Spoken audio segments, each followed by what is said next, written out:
Hi there. Thanks for coming along to our breakfast event to showcase some of our micro-learning speakers around project and program management. We're not quite ready yet. We're still sorting things out, getting the technology up and running so we can all be ready for you. So in the meantime, have a look at a few of these snippets and it'll give you a bit of a taster as to some of the other micro-learning modules that we've got, some of the speakers we've got coming up in store over the next 12 months. Thanks very much. Talk to you soon. Cheers.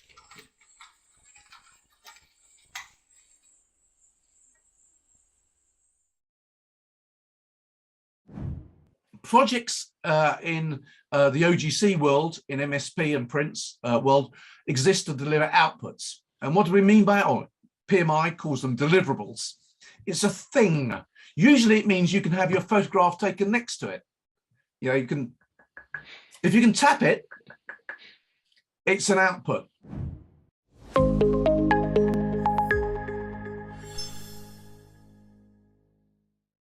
Risks and issues on programs.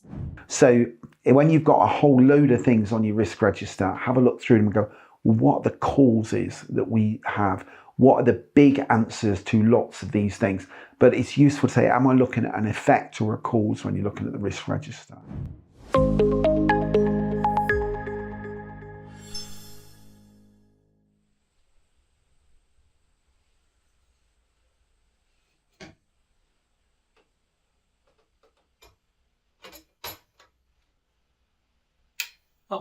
Oh, hi. Thanks for coming back. We're still getting the cameras ready. We're still getting everyone positioned so we can do the broadcast really well for you. So look, have a look at a few more of these micro-learning snippets. So you get a bit of a taster of what's in store. Again, talk to you soon. Thanks for hanging by. Cheers.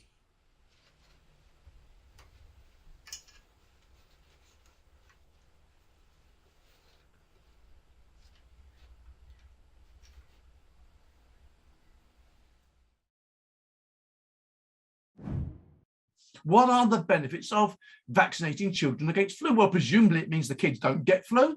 They can go to school, their exam scores improve, their education improves. They don't give flu to other kids at school. That's good. That's a benefit. It's a measurable improvement. We can measure the amount of days that kids have off school because they do measure it. We can do this stuff.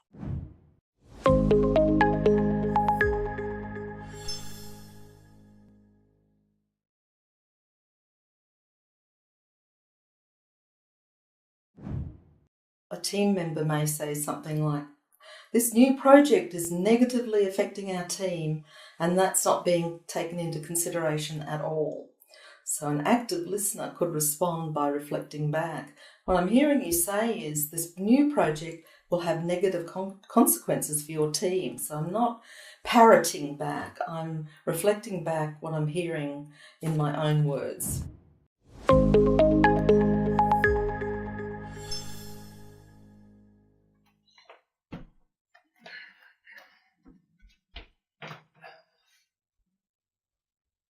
Oh, hi. Thanks very much again for joining us. Now, we're just showing you a few of these snippets, so you've got a bit of a taster of what the micro-learning is all about. We've got a couple of presenters coming up shortly to speak to you. It's all sort of around the micro-learning of the project and program managers. So we're still getting the lights all sorted and getting the microphones on and things like that. So just bear with us for a few more moments and you should be good to go, okay? So we'll definitely be seeing you soon. Cheers. Project, Program and Portfolio Management Maturity Model, P3M3 Maturity Levels. So at level 1 maturity, which we call awareness, so there's kind of a process awareness, they are kind of the fun places to work, right? Because every project's exciting for them because they've got no idea what's going to happen.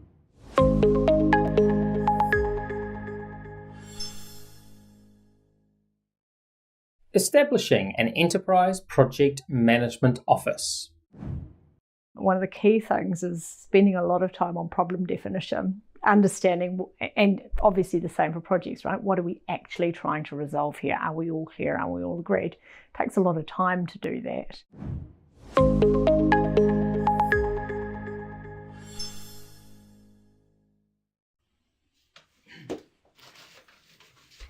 I don't know. Is this the right cable? I can't work it out. Look, we're going to be just taking a little bit longer to get this ready. We've got a few cables here that we're not quite sure where they're meant to go. But once we've got those in, we'll be up and running. So look, keep enjoying yourself watching these micro learning snippets. They'll no doubt give you a bit of knowledge around project and program management. So yeah, talk to you soon. Cheers.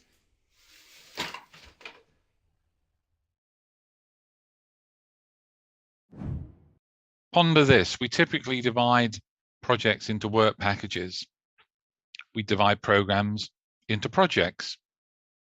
There's inevitably an overlap. Should I run a big, complicated project with big, complicated work packages? Or should I run a simple program with specific projects in it? One person's big, complicated work package is another person's simple project. And organizations will make different choices.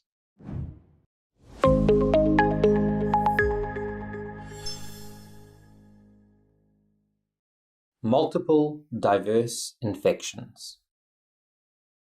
When they scan your temperature, if it was above 37 or something, you were a potentially Ebola carrier. Now, the problem is in a country like Sierra Leone, your humidity is hot.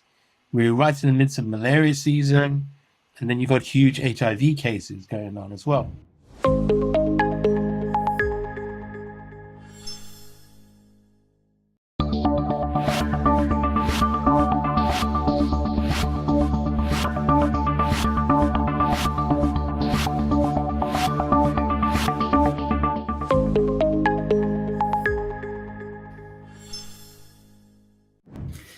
Kia ora whānau to those in New Zealand, Australia and beyond. Welcome to the CC Learning Networking event where we bring project professionals to you worldwide to share ideas, learnings and experiences in project management. I'm broadcasting from Brisbane, Australia. I'd like to begin by acknowledging the traditional owners of the land we meet today, the Yagara people and the Turrbal people of Meanjin. I pay my respects to Yagara and Turrbal elders past, present and emerging, who pass their culture and knowledge through oral storytelling, song and dance. There'll be no dancing or singing planned today, fortunately for you. We will, however, use oral storytelling to share with each other the wisdom and knowledge gained from experiences in project management. In that way, we hope to blend cultures and histories together. I extend a warm welcome to Andy Murray from the banks of the River Dee in West Kirby in the Wirral, north of England, and Joe Lucas, based in London, but originally from Melbourne, Australia. I'm broadcasting from Brisbane on a beautiful afternoon. I also welcome all of those worldwide joining us online via YouTube and LinkedIn. So, Andy, tell us what's happening in the north of England at the moment. Tell us what's going on in the north of England.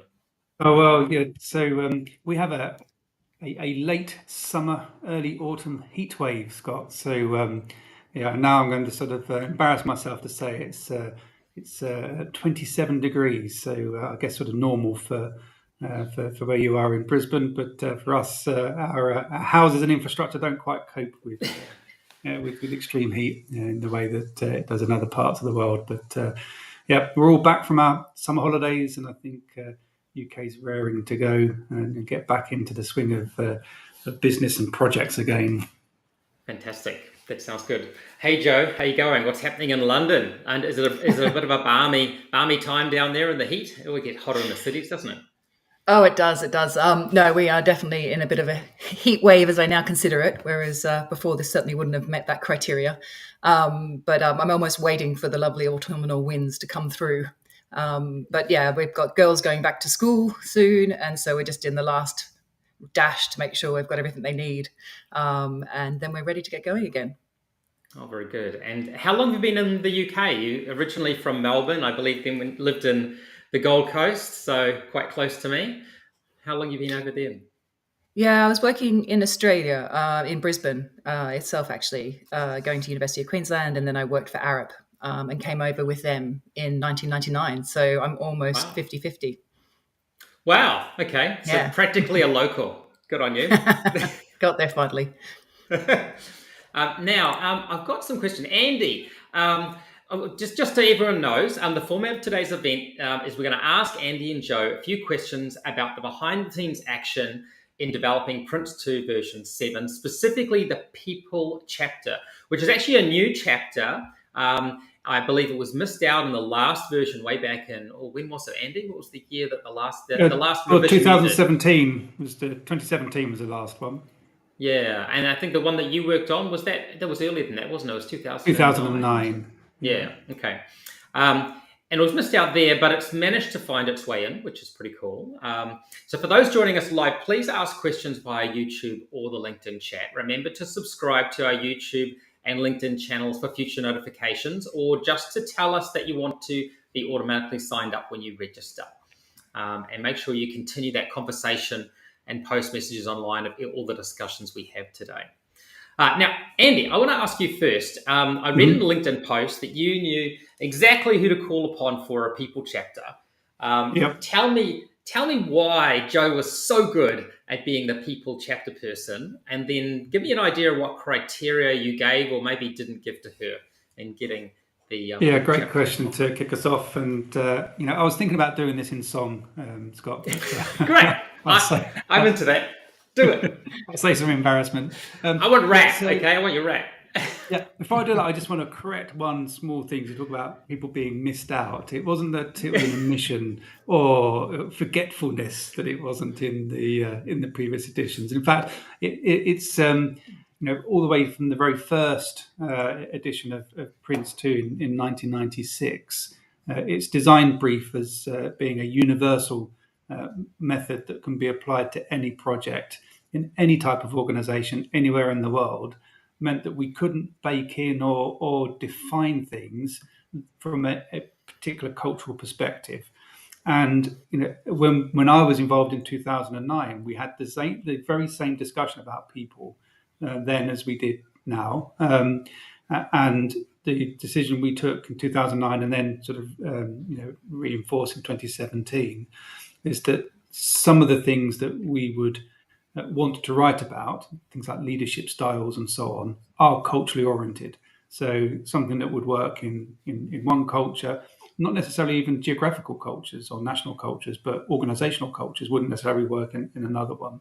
So we took a decision that we wouldn't write things like how to lead in terms of leadership styles because of that. It wouldn't sit with that universal design brief. But this time around, we thought it is missed, or even though our reasons are solid, the perception is that it would be missed or it's missing, and so we really needed to address it. And I've met Joe on sort of the project management circuit, so to speak, and we worked together a couple of times where we've had common clients. And I've always been impressed in terms of the way that Joe manages to sort of unravel the complexities of organizations, the people within them, the relationships within and between organizations, and understands the criticality, getting that part right, as well as all the other aspects of projects. And in particular, we've been having discussions about how to visualize and how to try and understand the criticality of relationships, and in particular the networks, these informal networks that operate around organizations. And Joe, we've had lots of discussions how the simple organogram is so limited, yet we would often in sort of project initiation and how we set up projects define how we're going to do things in an organogram basis, and that's just one tiny sliver of how to view and perceive an organization. And it might be defined in terms of formal reporting lines or a flow of authority or accountability, But the real networks, the relationships, are nothing like that. And Joe introduced me to this concept of thinking about projects and the organisation or the relationships within and between and the wider organisations as sort of an ecosystem, and using the concept of sort of mycelium in terms of how the communications really work. So that fascinated me, and having seen some of Joe's blogs and articles, I thought, right, I know exactly who I want to bring in to try and get across the critical aspect of a very wide range of concepts around the role of people in projects. So is that the summary you gave her? And you like on the phone, going, "Hey Joe, this is what I'm going to tell you to do," or this is what I'm reckoning. Or was it, "Hey Joe, come back to me with what you're going to do"? No, it was. I think more of the first, wasn't it, Joe? It'd be interesting we've not actually had this sort of post project discussion yet, so I'm fascinated what I'm about to hear. But it's more the first in terms of here is that blank sheet of paper. It's not been done before. Like lots of the other things that we had in the method was just being updated, refreshed. There's new things like digital data coming in and some others. But in terms of sort of genuinely brand new content that then had to fit into something that's already a well integrated method was something we needed to achieve. But my initial brief was just capture your thinking, and then we'll find the right way of bringing it in and making it in an integrated way. So I was more I didn't want to constrain the ideas and the ways of describing the criticality of people in projects first. So that was sort of how we, that was the brief really, which is don't worry too much about the Prince2, just get the criticality down first, then we'll plumb it in. So Joe, tell us, what was Andy like to work with? You can't hear us now, so you say anything you want. Okay. No, I mean, as Andy says, we've sort of bumped against each other numerous times along the way in terms of different projects and different clients, and so I already know his style is very professional but very relaxed, and it's a nice combination. And actually, the brief was very brief. It was basically, you do you. We need this section written. And I did sort of question it, going, who you've asked. I'm not sort of standard traditional way of talking about this. And he's like, no, that's exactly what we want. So it was a bit daunting looking at a blank piece of paper. I was actually in Australia at the time when I was writing a large portion of it. So that made the calls very interesting. Had to be quite brief in the end. But no, Andy's brilliant. He's good at helping you shape your thinking and to sort of test where you're going. And just to give the backup of, it's fine to talk about this in quite a distinctly different way to how it's been spoken about before. And very open to new ideas. Okay. Can you give us a 3-minute summary? Just tell us in 3 minutes all the stuff people need to know for the exam. No, I mean, tell us tell us what it is, just so people understand, because maybe a lot of people have got the organization theme in their heads when they think about Prince2 and people. So if you could just touch for 3 minutes on the ways that this is a little bit different to that, would be helpful. Sorry to put you on the spot there. No problems. I suppose Andy did mention the sort of imagery, and I might work from that space. If we're yarning here, then I'd like to go into that sort of yarning category. Yep. And so for me, I tend to use the language of nature to help redefine how we think of our organizations. Our sort of language that arose around project management came out of the military, and it came out via a need for managing industrial type projects. And just because of that origin, we tend to use quite warlike language and quite mechanistic language. We talk about people almost like they're cogs in the wheel. And one of the very first things I said to Andy was, we can't talk about people as resources. We have to say, when we're talking people, we talk people, and we talk resources, we mean like paper and pen and the things you need to get the job done. And we need to create that real distinction, because language really matters. And it completely changes how you perceive things and how you perceive people that you're managing. And so the imagery I tend to use is like when I'm talking to clients and when I'm explaining to people what change is all about. And at the end of the day, any project is about creating a change within an existing organization of some sort, creating a disturbance. That it's less like cogs in a wheel, where you're just sort of plugging something out, repairing it and fixing it back in, and a lot more like wandering through a forest. And our organizations are like these forests. And we have this horrific tendency to go, I know how a forest should look.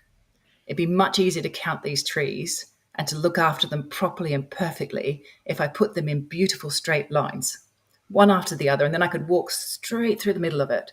And I could look up and I could see if it's getting enough sunlight. I can keep them separate from each other. And, I can just make sure it all works. And the problem is then we sort of rip up those trees and then we plonk them into their straight lines, and we're feeling very satisfied with ourselves and wonder why the vast majority of them wither and die. And that's because we're not very good at looking below the surface of our organizations. And below the surface of our organizations are not only the roots, which go to something like 2 times the height. When you actually, I'm no ecologist. This is me reading Susan Simard, who is amazing and completely blew my mind, but I'm still no ecologist. And then between the roots is what's called mycelium. And this is fungi, and it's a really strong piece of research that's going on saying trees talk to each other and they interact with each other and they support each other. And sometimes what you see above the ground is quite a weak tree that's just sort of sitting in the shade of another tree, and you think, that's the weak one, let's get rid of that one. But actually, in reality, under the surface, it's pushing nutrients out to a whole lot of other trees who need support, or at a different moment within the time of the forest, when the leaves fall from the one above, it becomes the one who's getting sunshine and is helping to spread that across the trees. And that's what our organizations are like. We sometimes call it the shadow organization, but we all know it. It's those people, there's sort of these people within the network of your organization who hold disproportionate influence.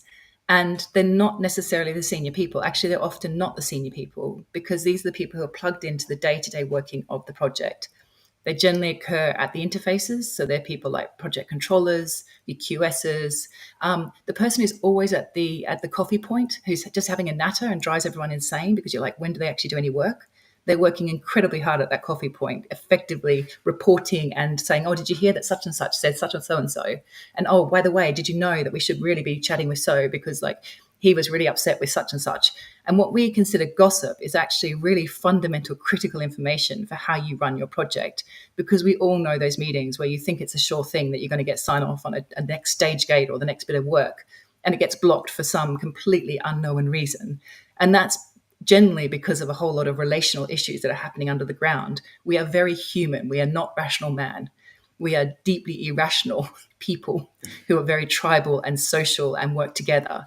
And so the people section is primarily about acknowledging that we should focus a lot more on the relationships, and that whilst best practice should create an underpinning foundation for how you work, you need to modify that in order to deal with who's in front of you, who's on your team, what their relationships are, how they get on with each other. And you change how the project works. Very cool. Very cool. In fact, I can add to your analogy. Recently, my son and a friend of his went for a hike, an 88-kilometre hike on Fraser Island, Kilgary Island, just north of Brisbane.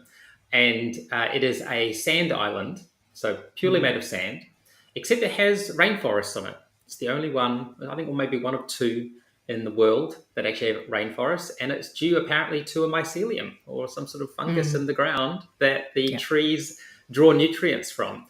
So that's a pretty cool example of where it adds so much extra value. And I think that's why it exists, right? If you believe in there a need for something, things gravitate to what works. Having those sort of unwritten structures and having those consultations that are at the water cooler, that's to have informal, off the record conversations to test out ideas or find information, right? So I think that's what you're talking about. Am I getting the gist here?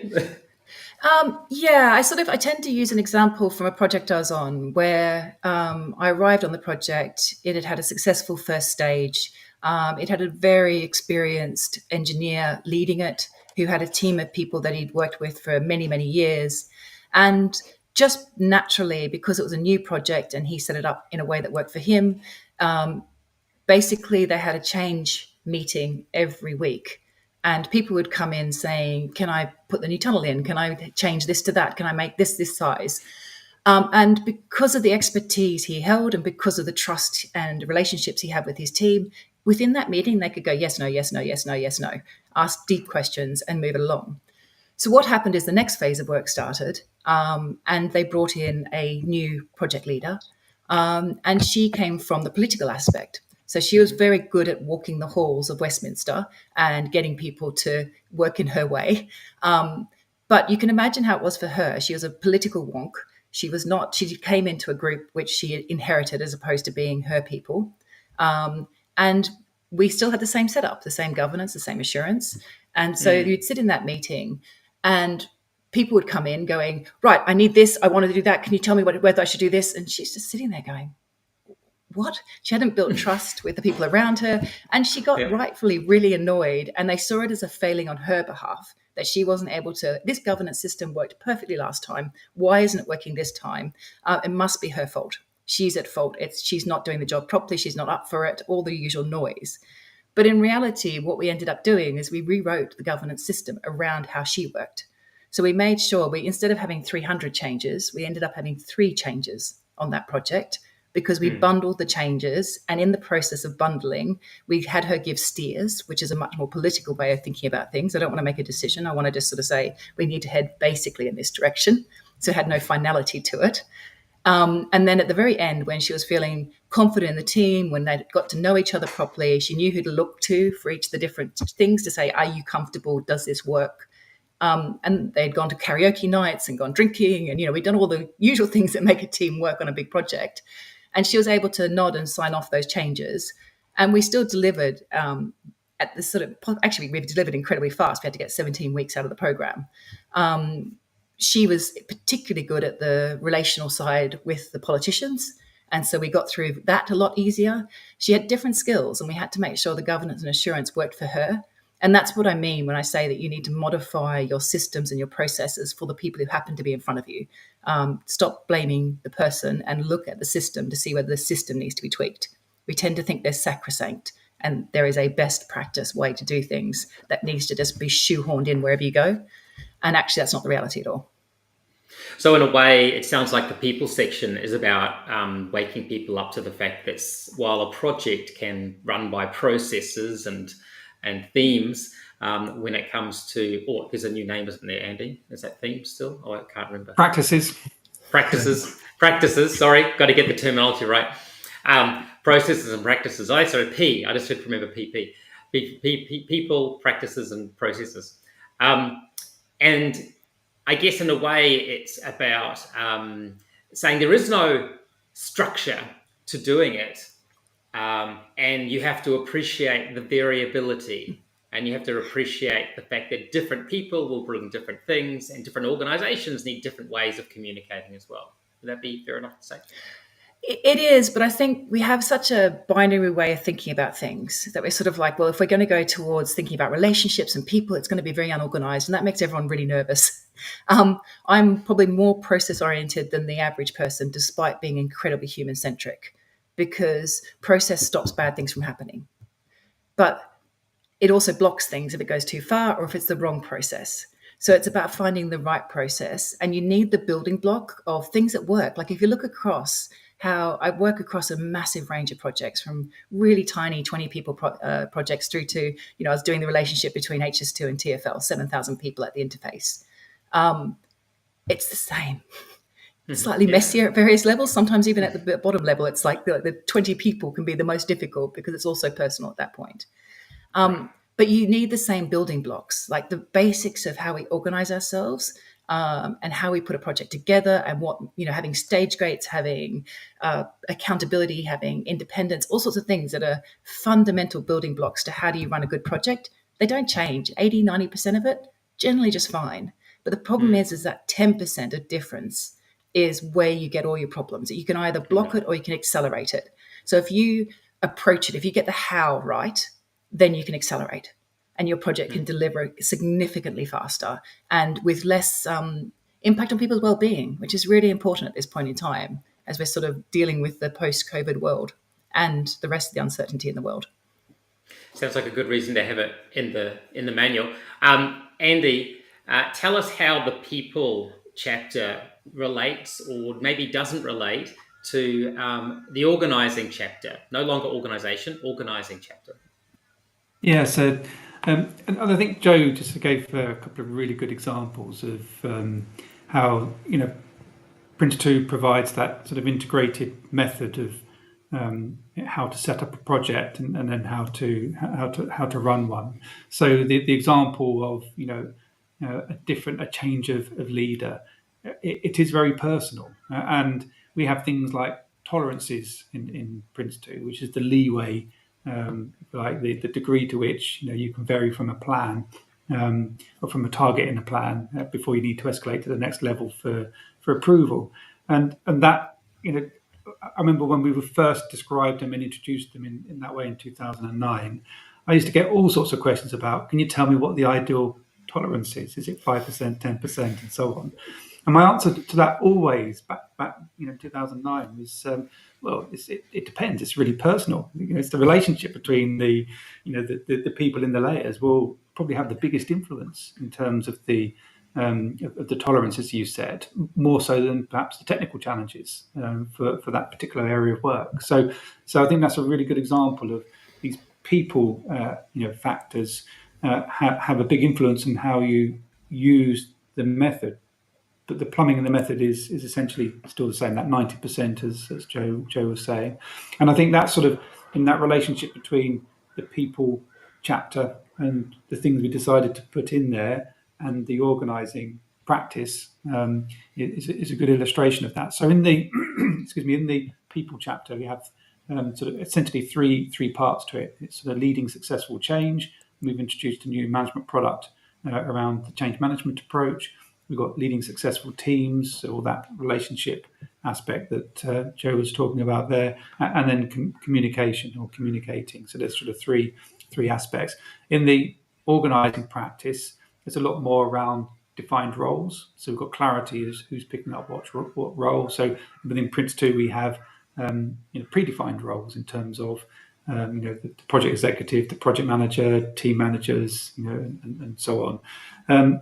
And we also, in the organising practice, we codify, if you like, or we define that there are different layers involved in the project in the way that the processes use them. So there's the business layer, which sort of sits outside the project, which is given the project its authority through the mandate and appoints the project executive and typically the project manager.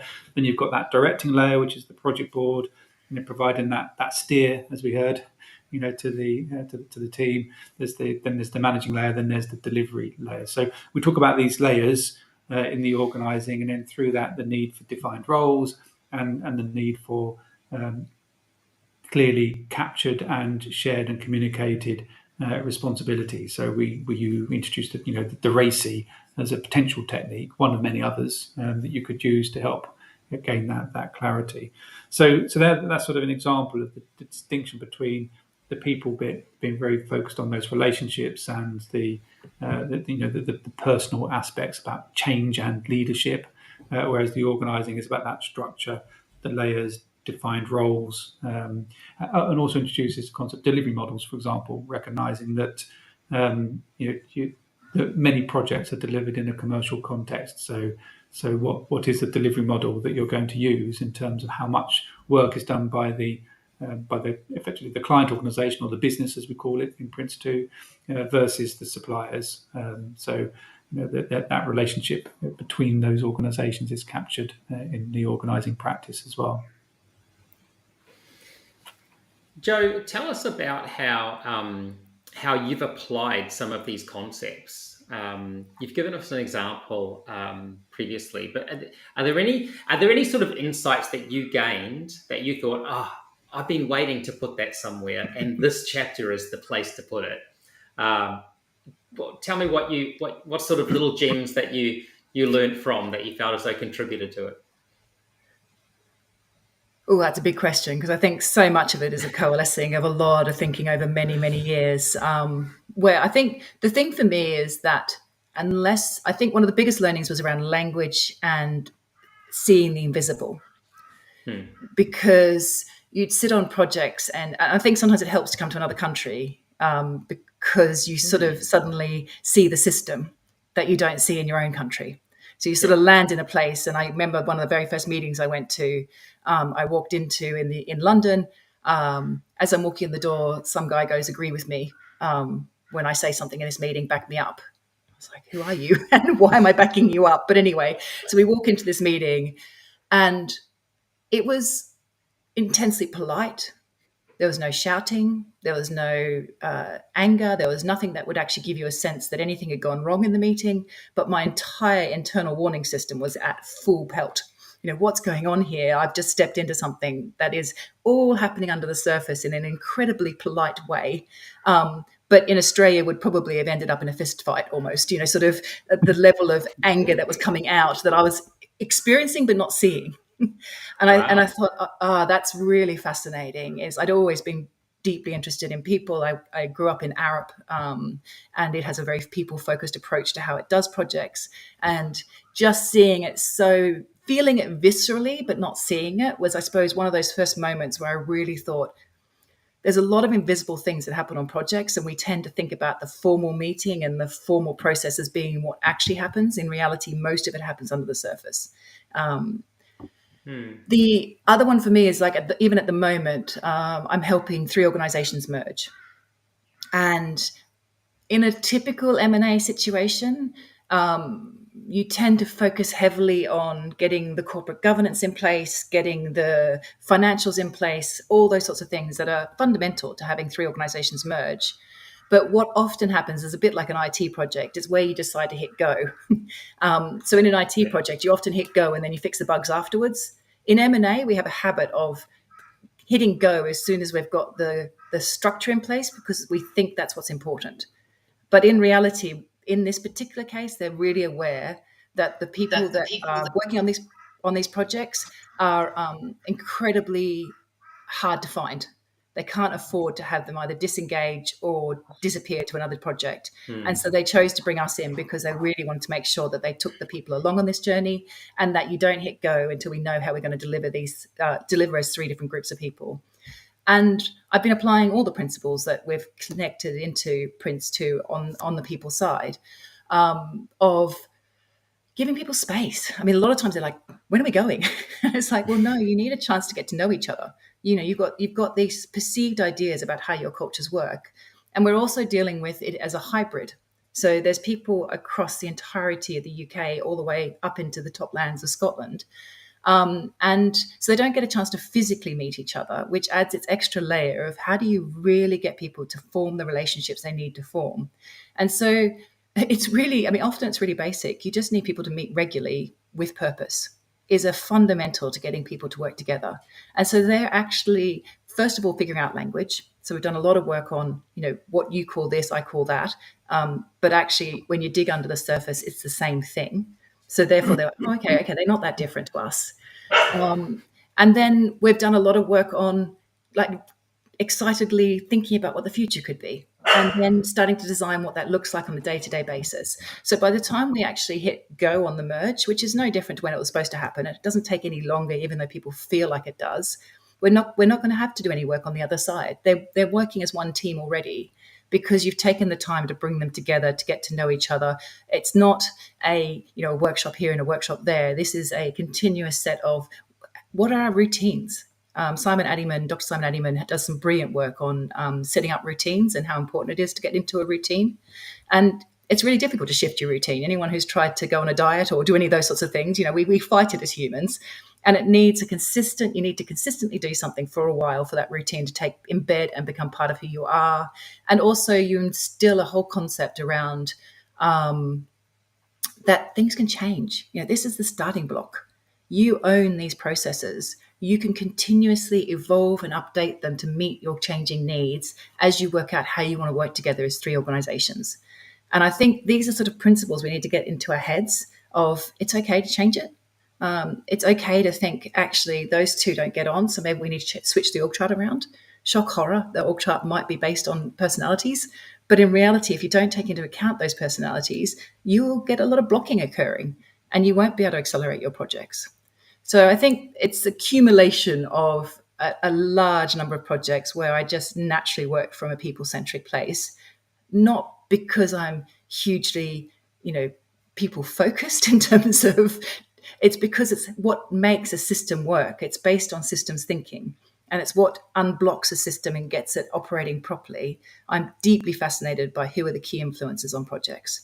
There's work by Innovisor and many others, but Innovisor sort of coined the term 3% rule. And as soon as I heard this, it was just so fundamentally, you know, when you hear something, you're like, oh my God, that's what I've always worked to, but I had no idea that that's what it was called. And the 3% rule says that 3% of people within your project ecosystem influence 85 to 90% of the people. So when you're doing a change, you don't need to bring everybody along. You need to work out who are the 3% for the change you're making.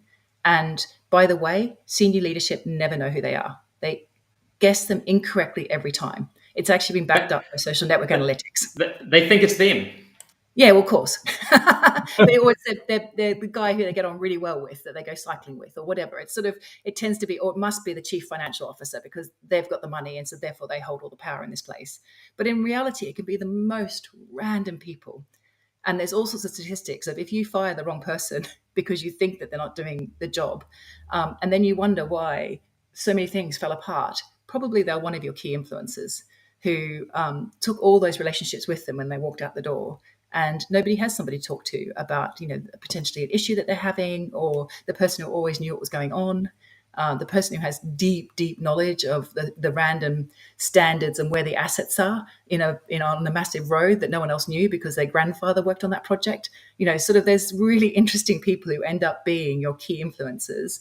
And so we actually talk in the communicating section a lot about identifying who to work with to listen to the mycelium. Couldn't use the word mycelium. I tried. But, you know, how do you listen to the mycelium? And the best way to listen is to make sure you're really clear about who those key influencers are. And you have a feedback loop continuously. Like communicating is significantly more about listening than it is about talking. This sounds like being a parent. There's many different parents out there. But there are aspects. I mean, seriously, there are definitely aspects. Yeah. I mean, we're all human. I don't know why we think there's some sort of separation between how we run our households and how we run our businesses. That's right. Exactly. That's right. I think that the insights that parents gain from having to deal with children, or I say having to deal with, I mean navigate the complexities of working with our own offspring. And our offspring's boyfriends and girlfriends and friends and everything else is a very good tutorial. It's like a communication 101 for project management, I guess. Now, Andy, what did you have to miss out? I'm sure when you do a chapter like this, it always ends up larger than it needs to be, and you've got the job to cull it. What did you have to take out that you feel as though it was on the edge? Should we keep it or should we not? What, mycelium, was that one of the ones? Yeah, we definitely, I think we took an early decision that it's a great analogy, but it was something that would be difficult to include. I think once we got the sort of the storyboard in place and sort of the framework for the chapter, I think we stuck to the to the contents that we were looking to include. I think one of the things that we've done in this version is introduce the scenarios in the same way that MSP in its last edition introduced scenarios. So some of the things that we wanted to talk about, we included in the scenarios. So it's not examinable content, and it might be very unique to a case, but it's a good way of illustrating a point. So, for example, there's one thing in the people chapter around the quiet time in a project. Now that's not a technical term, or you can't plot out a project whereas in a sort of a planning approach, but projects do have quiet times, and there's an example in the scenarios about how a project's going to make good use of that quiet time to spend a bit more time in relationships and in getting back on top of things, giving people a breather so that they can recharge and go, get ahead for the next stage of the work. So I think that's a good example of where perhaps we were looking to describe that in a lot of detail, but we sort of mentioned it and then illustrated it through the through the scenarios. But I don't think we cut out much from from Joe's first drafts. So, I work to rule. yeah.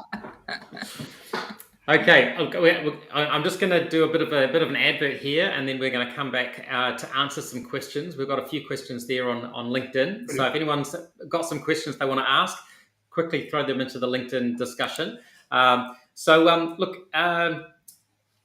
Jenny, our course admin, has asked me if I'll mention a few courses that are coming up. So if you or your staff are interested in booking on PRINCE2, benefits, change courses, we've got a special deal at the moment. So big discounts for teams. And we're running a PRINCE2 course on the 25th of September. We've got a Better Business Cases coming up on the 25th as well. Change management coming up on the 2nd of October. And an MSP, Managing Successful Programs course coming up on the 9th of October.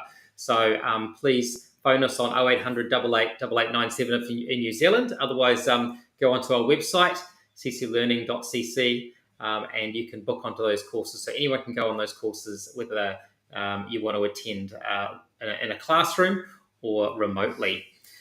So let's have a look here. I've got a question here, or rather a comment. Donnie McNoll has put a note in there. The most important discussion of all, in my opinion. Brilliant framing from Andy and description from Joe. Listening in from New South Wales, Australia, rather than Surrey. So I guess you guys know Donnie. We do know Donnie very well. Yeah, so he's been a bit of comment out there. Now, a question I'd like to put to you guys, or actually a question for you, Joe. Is this the beginning of a book? Another book? Is this like the People chapter expanded, the director's cut? Yeah, don't tempt me. We are writing a short book for a different organisation, which will cover this topic more from the learning environment point of view, and bringing in data and digital and how we can augment and accelerate how we learn by taking these sort of people principles into account when you're utilising data, because I think that's a really fascinating area to get involved in. And so we're collaborating with a number of others in order to put that together, including Donnie, actually. Cool. So that's one piece of work that we're looking at. I suppose I am getting to the point where I could possibly think about something like that. Do we need another pandemic to get you at home for long enough? Is that Oh, no. Then you have children with you, and there's no chance. But no. I mean, I'd be interested, but even just the extent of writing this, it's amazing how much it really forces you to coalesce your thinking and to really try and say it in a way that people can hear. So the exercise of writing a book, I'd really appreciate, because it would force you to really think your way through all the different elements that you kind of intrinsically know, but you very rarely express. And it is an area that's quite hard to talk about. We've put it in the soft skills area, rather than recognizing that it's absolutely fundamental. And one of the things I would say is that we've come out of an unusually stable period in history where we've had high levels of energy that's allowed us to operate in a certain way. And we see that as being normal. But the reality is we've hit peak energy and we're coming down the other side, and we need to fundamentally change how we operate together. If we're going to have a planet to live on. Well, actually, the planet will probably be fine if we're going to be living on the planet in the future. And so for me, this is the point where the relationships and how people work together and how do we raise our awareness and how do we act and do things differently in a very uncertain environment means that we need to be a lot more agile. We need to be a lot more able to flex how we work. We can't just say it was done this way 5 years ago, therefore I can use that again. We need to have that systems thinking of recognizing that we're attached to an outside world and we have to live within those planetary boundaries. And so how does that fundamentally change how we interact and how we deliver our projects and what we deliver as projects? So I'm really passionate about that area and would happily wax on forever in that space. Don't know if it's a book, but yeah. Well, I think that the only way we're going to make those sort of changes is by implementing projects. The only way we're going to be able to collectively, as a group, taking on our particular areas of specialisms or areas of expertise is being able to compartmentalize particular endeavors and actually do some real evaluations. None of these pseudo theatre style projects that say they're doing something fantastic for the planet or fantastic for the organization and actually are delivering little, if anything, maybe even costing us more.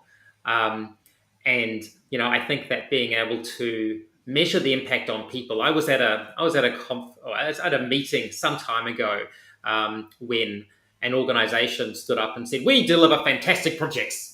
We're known in our government circles as being delivering the best projects around." And they said the reason, because our people know if they want to get a project done, they stay late. They want to work hard and stay late and get the projects completed, and so we can always deliver on time.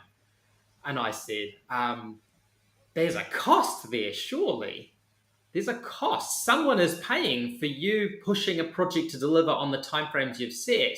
If everyone's working late, either those people are getting burnt out, the families are suffering because they're not having the person around that's normally around.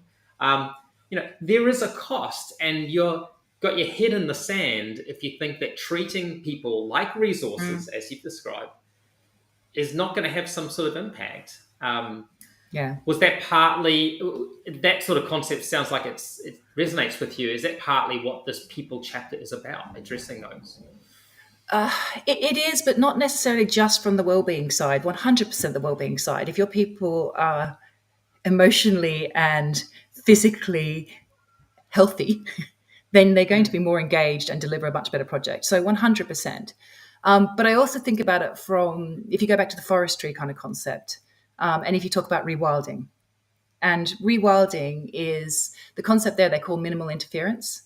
So instead of walking into that forest and thinking about how you could rejuggle it, so i.e. you're going to stay late, you're going to work every hour under the sun, I know how to deliver a project, you do it by telling everyone what to do and they just follow that, command and control.